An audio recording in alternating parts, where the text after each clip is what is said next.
Bonjour à tous, alors aujourd'hui je vais vous montrer deux exercices pour travailler sur la rotation interne et externe de vos hanches. Donc on va commencer par s'allonger sur le dos, c'est vraiment deux exercices de base, c'est les premiers en général que je propose à mes clients quand ils ont des limitations au niveau donc, de leur rotation interne ou externe de leur hanche. Donc on va venir s'allonger sur le dos, on va fléchir la hanche à 90 degrés et le genou également à 90 degrés. On va pouvoir descendre un petit peu l'autre jambe, juste pour ne pas être gêné par notre genou.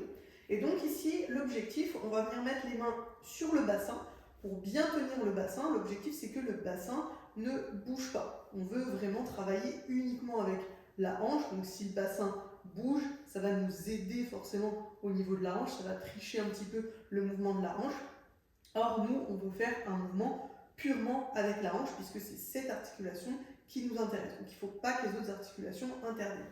Donc on met bien les mains sur l'os du bassin, et le bassin, on doit sentir qu'il ne bouge pas sous nos doigts. Et là, je vais essayer, pour commencer, donc, pour faire ma rotation interne, je vais essayer de ramener le pied le plus possible vers l'extérieur. Donc ce qui fait que l'os ici de ma cuisse est en train de se visser vers l'intérieur. C'est pour ça qu'on parle de rotation interne. L'os de la cuisse, il se visse vers l'intérieur dans l'os du bassin.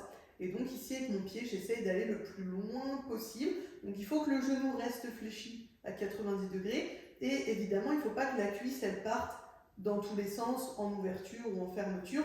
Il faut vraiment que la cuisse reste alignée ici, donc perpendiculaire en fait au sol, que le genou reste bien pointé vers le plafond.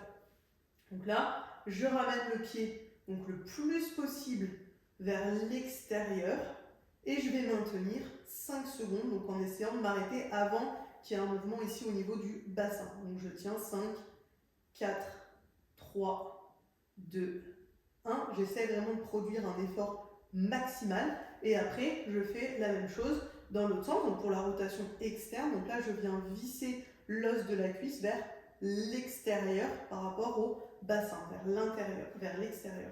Et ici je ramène mon pied donc le plus possible vers l'intérieur, un peu comme si j'avais une manivelle ici, et donc ma manivelle, si je l'actionne vers là, et bien ça visse la cuisse du coup vers l'extérieur.